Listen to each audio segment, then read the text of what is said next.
Could we talk about the H1-B visas for just a moment, a little further, to also explore a kind of racism that seems to have erupted from one section, at least, of the Trump base? And Donald Trump's base is divided on the issue of H1-B visas. We know that Indian technology companies take about 20% or took 20% of these visas in the last year.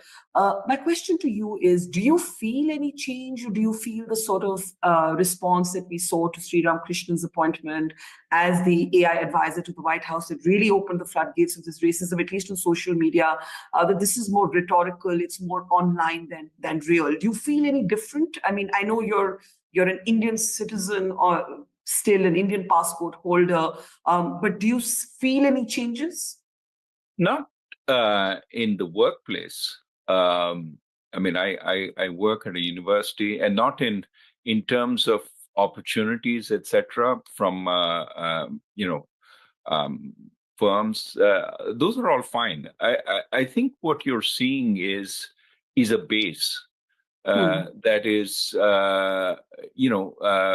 where the at least some aspect of the latent racism in every country, it's not just the US, is coming to the fore and is being given more room. And I want to emphasize, this is in every country. There is a certain dialogue which brings out the worst aspects of us. It happens in India also when we talk about minorities. It happens in the US when we talk about races. And what you're seeing is that kind of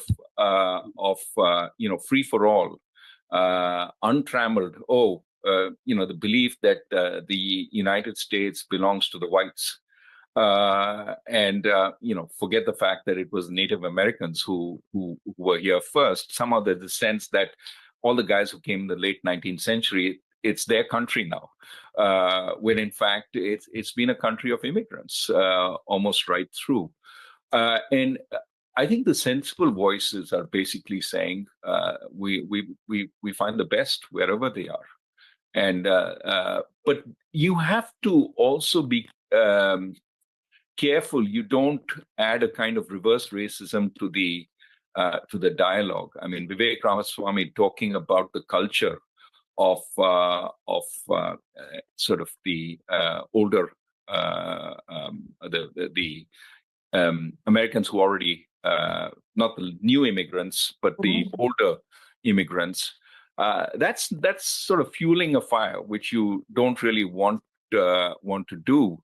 I think it's I think these cultural sort of battles where you say one culture is better than the other, best not the thing, because I don't think that's necessarily true, and it leads to a lot of stereotyping.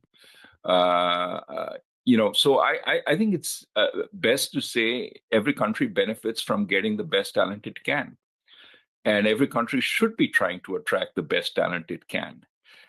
We in India should be trying to attract some of the best people in the diaspora to help our scientific advances, our intellectual advances. But the America, I mean, to be supportive of what Elon Musk is saying, I mean, he says, I'm an H1-B guy. And I think that getting the best talent into the US is what it should be doing. I think the environment in every country is being poisoned by a kind of ethno-nationalism, which says there are some people on the in and the rest are out. And in an age where migration is going to become ever more important, to see these forces, I mean, it's understandable. This is the reaction to migration.